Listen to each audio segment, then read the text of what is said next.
Hello student, कैसे हैं आप सब। उम्मीद करता हूँ आप सब अच्छे होंगे, मस्त होंगे, बेहतर होंगे, आपकी पढ़ाई बेहतर चल रही होगी। और जो आपका चैप्टर चल रहा है क्लास 12 केमिस्ट्री एनसीईआरटी में एल्कोहल, फिनॉल और ईथर, इसमें आज एक महत्वपूर्ण यौगिक के बारे में चर्चा करेंगे एल्कोहल का। वो है मेथेनॉल। मेथेनॉल का फार्मूला होता है एक कार्बन का तो CH3OH। इसे हम मेथिल एल्कोहल भी बोलते हैं या मेथेनॉल बोलते हैं IUPAC नोमेनक्लेचर में।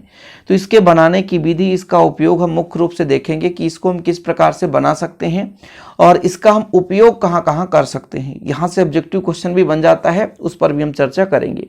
तो मेथेनॉल यानी मेथिल एल्कोहल, ये एक प्रकार का आपका एल्कोहल है, यानी एल्कोहल का एक महत्वपूर्ण यौगिक है जो कि परीक्षा की दृष्टिकोण से यहाँ से ऑब्जेक्टिव भी बन सकता है। और इसको किस प्रकार से बनाया जाता है उस पर हम चर्चा करेंगे। तो चलिए शुरू करते हैं। सबसे पहले तो मेथेनॉल का ये जो रासायनिक सूत्र है CH3OH, ये पता होना चाहिए। ये आपका मेथेनॉल है, एक कार्बन है इसलिए मेथ और आल आपका जुड़ गया तो मेथेनॉल बन गया, और मेथिल एल्कोहल भी कहते हैं। ठीक है, चलिए इसको हम मुख्य रूप से लकड़ी से बनाते हैं। ठीक है, मेथेनॉल किससे बनाया जाता है? लकड़ी से बनाया जाता है।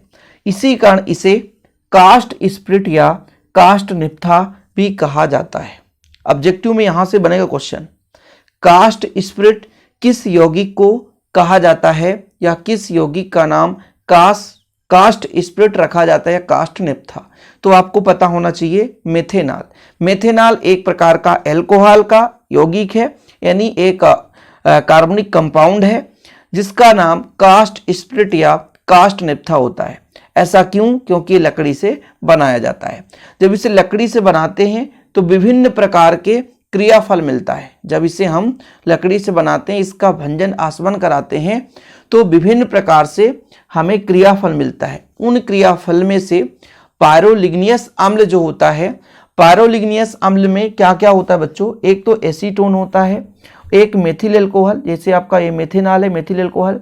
एसीटोन होता है, एसीटोन, ठीक है, यानी CH3CO, ये आपका एसीटोन है।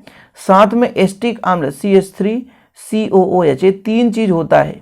ठीक है, जब लकड़ी का हम भंजन आसवन कराते हैं तो इसमें मुख्य रूप से जो हमारा क्रियाफल होता है पायरोलिग्नियस अम्ल, जिससे हम क्या बनाते हैं बच्चों? हम बनाते हैं मेथेनॉल बनाते हैं। इसी पायरोलिग्नियस अम्ल, इन तीनों अम्लों का मिश्रण। अब एक ऑब्जेक्टिव यहां से भी बन सकता है, पायरोलिग्नियस अम्ल के कौन कौन से मिश्रण हैं? मतलब मेथेनॉल है, एसीटोन है, एसिटिक अम्ल है बच्चों। तो यहाँ पर पायरोलिग्नियस अम्ल में तीन चीज होता है, एक तो आपका मेथेनॉल, दूसरा आपका एसीटोन और तीसरा एसिटिक अम्ल होता है। तो ये मुख्य रूप से क्रियाफल प्राप्त होता है लकड़ी के भंजन आसवन से। तो जब हम लकड़ी का भंजन आसवन कराते हैं बच्चों, तो इसमें ईंधन मिलता है एक कास्ट गैस। क्या? कास्ट गैस, जिसका हम उपयोग ईंधन के रूप में करते हैं। एक कास्ट गैस ईंधन मिलता है, पायरोलिग्नियस अम्ल मिलता है जो मेथेनॉल, एसीटोन और एसिटिक अम्ल जिसमें मिला होता है। कास्ट तार होता है बच्चों, और साथ में कास्ट चारकोल। चारकोल मतलब सिंपल है, कोयला, सबको पता है, बताने की जरूरत नहीं है। तो ये पायरोलिग्नियस अम्ल होता है। इसमें जो आपका 3% मेथेनॉल होता है। क्या? 3% मेथेनॉल। एसीटोन इसमें लगभग 0.5% और एसिटिक अम्ल पर बच्चों लगभग 10%। और बाकी तो आप लकड़ी का आसवन कराओगे तो इसमें और अन्य प्रकार की, जिससे पानी ही कुछ मात्रा में रहता है, तो विभिन्न प्रकार के उसमें और द्रव रहते हैं, तो जिसकी आवश्यकता नहीं है। लेकिन मुख्य रूप से जो इनमें अम्ल होता है वो 3 अम्ल होता है, एक मेथेनॉल होता है, एसीटोन और एसिटिक अम्ल। अब देखो, पायरोलिग्नियस अम्ल में यदि एसीटोन और एसिटिक अम्ल को हटा दिया जाए तो हमें मेथेनॉल प्राप्त हो जाएगा। ठीक है, तो जब हम लकड़ी का भंजन आसवन कराते हैं बच्चों, तो कितने प्रकार के यहाँ पे क्रियाफल प्राप्त होते हैं? एक तो कास्ट ईंधन होता है, पायरोलिग्नियस अम्ल होता है, मेथेनॉल, एसीटोन, एसिटिक अम्ल जिसमें मिला होता है, कास्ट तार होता है, कास्ट चारकोल होता है। ठीक, अब इसको अपन क्या करते हैं? इसका हम आसवन कराते हैं। पायरोलिग्नियस अम्ल में सबसे पहले तो हम एसिटिक अम्ल को हटाते हैं कि एसिटिक अम्ल हट जाए। तो इसको करते क्या है, क्रम से हम यहाँ पर चर्चा करेंगे। तो जो हमारा पायरोलिग्नियस अम्ल होता है, ठीक है, क्रम से बच्चों थोड़ा सा ध्यान दीजिएगा, एक स्टेप बाय स्टेप हम लिखते हैं। यहाँ पर पायरोलिग्नियस अम्ल पहले लिखते हैं। ठीक है, क्या? पायरोलिग्नियस अम्ल है। ठीक, पायरोलिग्नियस अम्ल। अब इसमें सबसे पहले एसिटिक अम्ल को हटाना होता है, तो इसमें क्या करते हैं, कैल्शियम हाइड्रोक्साइड या तो चूना डाल दें। ठीक है, या तो चूने का पानी डाल दो, कैल्शियम हाइड्रोक्साइड। तो इसका हम आसवन कराते हैं। आसवन कुल मिलाकर के इसमें हम कैल्शियम हाइड्रोक्साइड चूना डालेंगे। जैसे ही चूना डालेंगे बच्चों, प्लस चूना करेंगे तो ये चूना बना देगा CaOH का होल ट्वाइस, क्योंकि इसमें पानी होगा, कैल्शियम हाइड्रोक्साइड बन जाएगा। और इसका हम करा रहे हैं आसवन। क्या करा रहे हैं? आसवन। ठीक है, तो जब थोड़ा ध्यान दीजिएगा, ये जो कैल्शियम हाइड्रोक्साइड बच्चों, ये एसिटिक अम्ल से, एसिटिक अम्ल का सूत्र क्या होता है? CH3COOH। इसमें से जो कैल्शियम हाइड्रोक्साइड है वो कैल्शियम एसीटेट बना करके उसे अवक्षेप के रूप में बाहर कर देता है। ठीक है, किसको? थोड़ा ध्यान दीजिएगा। तो यहाँ पे दो भागों में इसको हम बांट रहे हैं। एक तो आपका भाग हो गया, ये जो हमारा एसिटिक अम्ल है वो कैल्शियम एसीटेट में बदल गया, CH3COO का होल ट्वाइस Ca। ये जो कैल्शियम होता है ना, वो एसिटिक अम्ल को हटाता है कैल्शियम एसीटेट के रूप में। ठीक है, ये हमारा अवशेष है। क्या? अवशेष है, जो अलग हो जाता है। ठीक, और जो हमें शेष प्राप्त होता है मुख्य रूप से आसुत। ठीक है, जो हमें प्राप्त होता है वो होता है, दो चीज अभी इसमें रहता है, एक तो आपका मेथेनॉल और आपका एसीटोन CH3COCH3, ये चीज मिला रहता है। मतलब पायरोलिग्नियस अम्ल में जैसे हम चूना पत्थर या चूना डालते हैं तो कैल्शियम हाइड्रोक्साइड बनता है, और ये कैल्शियम हाइड्रोक्साइड बच्चों ये कैल्शियम एसीटेट के रूप में एसिटिक अम्ल को दूर कर देता है। फिर भी अभी इसमें आपको क्या क्या मिल रहा है? मेथेनॉल और एसीटोन। इसको अपन क्या करते हैं? कैल्शियम क्लोराइड डालकर इसको छानते हैं। ठीक है, जैसे ही इसमें हम कैल्शियम क्लोराइड डालते हैं, कैल्शियम क्लोराइड, ठीक, तो यहां से हम आगे करते हैं इसके, क्या डालते हैं बच्चों? कैल्शियम क्लोराइड CaCl2, और इसको छानते हैं। फिर छानना मतलब कैल्शियम क्लोराइड डालते हैं तो ये दो पदार्थ बनता है, इसको छान करके अलग कर लेते हैं।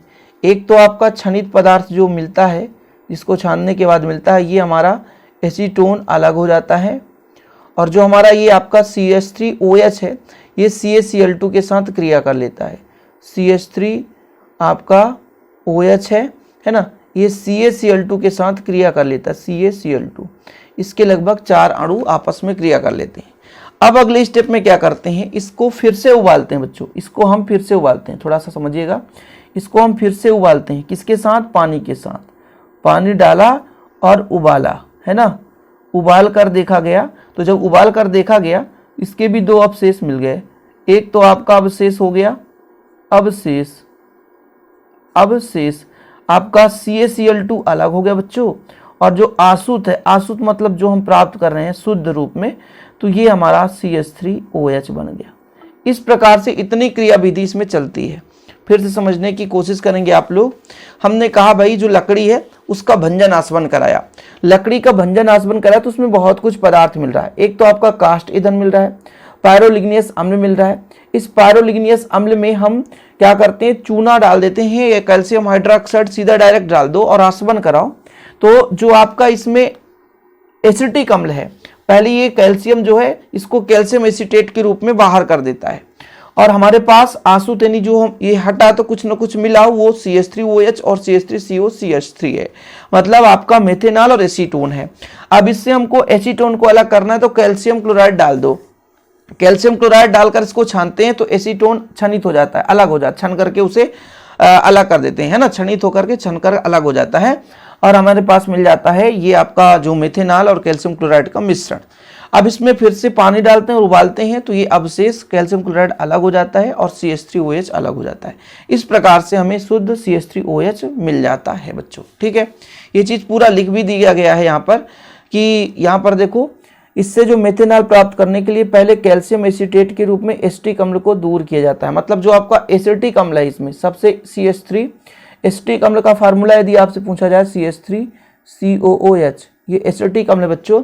एसिटिक अम्ल में से हम कैल्शियम एसीटेट के रूप में एसिटिक अम्ल को हटाते हैं, फिर मेथेनॉल को CaCl2 द्वारा सुरक्षित करके एसीटोन हटाते हैं। एसीटोन हटा दिए, फिर से पानी में डालकर जब उबाला हमने तो हमें शुद्ध मेथेनॉल प्राप्त हो जाता है। तो ये पहला विधि हो गया। उम्मीद करता हूँ पहला विधि आपको क्लियर हो गया होगा बच्चों, कि मेथेनॉल हम वास्तविक रूप से किस प्रकार से बनाते हैं। स्क्रीनशॉट ले लें, फिर हम बात करते हैं दूसरे विधि की। स्क्रीनशॉट आप ले सकते हो। ओके, चलिए ये लो, स्क्रीनशॉट ले लो आप लोग, फिर हम दूसरे मेथड की बात करेंगे। ओके, चलिए दूसरा नंबर है वाटर गैस से। वाटर गैस से हम बनाएंगे क्या? मिथेनॉल। तो दूसरा देखिए वाटर गैस के संश्लेषण से, तो वाटर गैस का फार्मूला क्या होता है, कार्बन मोनोऑक्साइड और H2 का मिश्रण ही वाटर गैस कहलाता है और कुछ भी नहीं। इसमें उत्प्रेरक होता है जिंक ऑक्साइड और क्रोमियम ऑक्साइड का मिश्रण, यानी जिंक ऑक्साइड क्रोमियम ऑक्साइड का मिश्रण लेते हैं तो ये मिथिलान बनाने की विधि में उत्प्रेरक का काम करता है। तो उत्प्रेरक की उपस्थिति में 300 वायुमंडलीय दाब के अंतर्गत वाटर गैस के साथ अधिक हाइड्रोजन मिश्रित करके 300 डिग्री सेल्सियस ताप पर गर्म किया जाता है, और जब गर्म किया जाता है तो मेथेनॉल बनता है। क्या बनता है बच्चों, मेथेनॉल। सिंपल है, मेथेनॉल बन जाएगा, बहुत सिंपल। इसका रिएक्शन कराते हैं, मेथेनॉल कैसे बनाएंगे। तो हमने कहा वाटर गैस लिया हमने CO plus H2, CO plus H2, ठीक है। ये कोबाल्ट नहीं है इसलिए बड़ा सा O बना दो, है ना, कार्बन मोनोऑक्साइड है, CO प्लस H2, है ना। ये आपका क्या है, वाटर गैस है। इसमें हाइड्रोजन गैस की अधिकता में जितना हाइड्रोजन गैस चाहो ले लो। अच्छा, यहां पर तापमान की बात करें तो तापमान जो था बच्चों वो कितना था, 300 डिग्री सेल्सियस ताप में और 300 ATM वायुमंडलीय दाब पर, है ना। और साथ में बच्चों उत्प्रेरक रहना चाहिए, तभी ये क्रिया करता है और बनाता है मेथेनॉल, यानी आपका CH3OH बनाता है, ठीक है। 4 हाइड्रोजन 4, तो 4 हाइड्रोजन हो गया, आपका मेथेनॉल बन गया। सिंपल और कुछ भी नहीं है। उत्प्रेरक रहना चाहिए 300 वायुमंडलीय दाब पर, 300 आपका टेम्परेचर भी होना चाहिए, और यदि उत्प्रेरक की उपस्थिति में आप हाइड्रोजन मिश्रित करते हैं वाटर गैस के साथ तो हमें मिल जाता है मेथेनॉल। क्या बन जाता है, मेथेनॉल प्राप्त हो जाता है। अच्छा, इसको हम प्राकृतिक गैस से भी बना सकते हैं। प्राकृतिक गैस जैसे मान लीजिए हमारे पास मेथेन है और इसको उत्प्रेरक की उपस्थिति में ऑक्सीजन के साथ मिलाया जाए तो पहले बच्चों ये बन जाता है हमारा मेथेनॉल। तो प्राकृतिक गैस से भी आप लोग लिख सकते हैं, क्योंकि बनाने की विधि तो कंप्लीट ही हो जाए, ऐसा ना रहे कि सर ने नहीं कराया भाई साहब बनाने की प्राकृतिक गैस। प्राकृतिक गैस जो मुख्य रूप से होता है मेथेन होता है, और बस कुछ नहीं, मेथेन का ऑक्सीकरण कराना है। जिससे हमारे पास मेथेन है CH4 है, ऑक्सीजन में एक ही चाहिए भैया, तो O2 करेंगे तो 2 ऑक्सीजन, तो इसलिए हाफ कर देते हैं। ये लगभग मेरे बच्चों सेम रिएक्शन है, लेकिन ये 260 डिग्री सेल्सियस पर अभिक्रिया होता है। उत्प्रेरक ऑक्सीकारक कुछ भी ले लो आप लोग, ऑक्सीकारक कुछ भी ले सकते हो, है ना।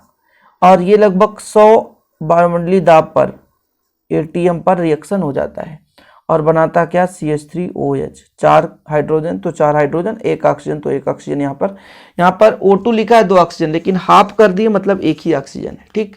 ये चीज हो गया आपके बनाने की विधि कंप्लीट बच्चों। इसमें से आपको अब क्या पढ़ना है, तो पढ़ना है क्या, मेथेनॉल के उपयोग, ठीक है। मेथेनॉल के उपयोग जिसे आप लोग लिखेंगे मैं आपको बता दूंगा, हेडिंग आप लोग लगा सकते हैं। एक तो होता है मेथेनॉल के गुण, मेथेनॉल के गुण कि ये मेथेनॉल हम कैसे पहचानेंगे भाई साहब कि ये मेथेनॉल है। मान लीजिए आपके कॉलेज में आपके विद्यालय में मेथेनॉल रखा हुआ है, कैसे पहचानोगे। तो सबसे पहली बात तो ये विषैला द्रव है, इसलिए इसे आप लोग छूने की कोशिश ना करें, ना तो सूंघने की कोशिश करें ज़्यादा, आपको है ना लेना भी नहीं है, नहीं तो आप एल्कोहल समझ लो कि एल्कोहल है, इसको ले लो भैया, थोड़ा नशा आ जाएगा। विषैला होता है, इसके कारण सबसे ज़्यादा अंधापन हो जाता है। क्या हो जाता है, अंधापन हो जाता है। मेथेनॉल एक रंगहीन द्रव है, मतलब इसमें रंग नहीं होता है, पानी जैसे साधारण रहेगा। और जैसे मान लीजिए जलने का गंध आता है, उसी प्रकार से गंध आता है, शराब जैसे जलने का, है ना। मतलब एक प्रकार से शराब जैसे गंध आएगा और जैसे जलता है कोई पदार्थ उसके जैसे स्वाद बनता है इसका। तो आप लोग इसे कभी भी ना छूने की कोशिश करें, ना तो सूंघने की कोशिश करें, क्योंकि विषैला है। यदि मान लीजिए आप थोड़ा बहुत ले भी लिए तो इसके कारण अंधापन आ सकता है। इसलिए प्लीज़ आप लोगों से यही चीज़ें मैं कहना चाहूँगा, कभी भी प्रैक्टिकल करें या लैब में जाएं तो बिना शिक्षक के अनुदेश के, है ना, आप लोग उसे ना छुएं, ना तो उसमें कुछ छेड़खानी करें, बिना जानकारी रखे उसका प्रयोग ना करें, ठीक। चलिए उपयोग आप लोग लिख लें। जो हमारा प्यारे बच्चों एक प्रकार से मेथेनॉल है, इसका उपयोग हम फार्मेल्डिहाइड बनाने में करते हैं, फार्मेलिन का निर्माण में करते हैं। फार्मेल्डिहाइड और फार्मेलिन के निर्माण में इसका प्रयोग करते हैं, रंजक के रूप में करते हैं, औषधि पर्सपेक्स प्लास्टिक बनाने में भी इसका प्रयोग किया जाता है, ठीक है। और मेथेनॉल का उपयोग हम मोटर इंजन में पेट्रोल के साथ ईंधन के रूप में भी कर सकते हैं, ईंधन के रूप में इसका प्रयोग करते हैं। ऑटोमोबाइल जो आपका ऑटोमोबाइल रेडिएटर होता है उसमें हिमरोधी के रूप में इसका प्रयोग किया जाता है। लिखना तो लिख सकते हैं 1-2, बाकी उतना महत्वपूर्ण नहीं है जितना चाहिए, ठीक है। परिशोधित स्प्रेट के विकृतीकरण में किया जाता है। सबसे अच्छा तो पेंट होता है, वार्निश होता है, इसको मतलब इसमें हम इसको मिला करके पेंट वार्निश कर सकते हैं विलायक के रूप में। जैसे मान लीजिए पेंट थोड़ा सा गाढ़ा हो गया, इसमें आप इसको मिला लो मेथेनॉल को, तो हम थोड़ा सा उसको पतला बना सकते हो, विलायक के रूप में जिसे बोलते हैं। कोई दिक्कत तो नहीं, 2-3 तैयार कर लो भाई। फॉर्मेल्डिहाइड फॉर्मेलिन बनाने में, पेंट वार्निश के लिए विलायक के रूप में, ऑटोमोबाइल रेडिएटर में हिमरोधी के रूप में, मोटर इंजन में पेट्रोल के साथ ईंधन के रूप में, ठीक है, रंजक औषधि बनाने में। इतना उम्मीद है कि आप लोग कर लेंगे। परफ्यूम वगैरह में इसका प्रयोग किया जाता है मेथेनॉल का। परफ्यूम को मैंने कई सारे एक्सपेरिमेंट आपको दिखाया था कि परफ्यूम में भाई साहब मेथेनॉल रहता है। मेथेनॉल करते हैं तो वो जलने लगता है, बहुत तीव्र होता है, ज्वलनशील होता है। आप लोग नहीं देखे होंगे तो देख लेना, और भी ऐसे लेक्चर आते रहेंगे साथ में बच्चों। और आप लोग जितने भी शॉर्ट हैं एक्सपेरिमेंट से संबंधित, तो उसमें आप देख लिया करो, कहीं ना कहीं उसमें नॉलेज ही मिलता है। सारे शॉर्ट अपलोड हैं और ऐसे ही मिलते रहेंगे। ओके, चलिए वीडियो पसंद आए तो लाइक करके शेयर करें। जय हिंद, वंदे मातरम।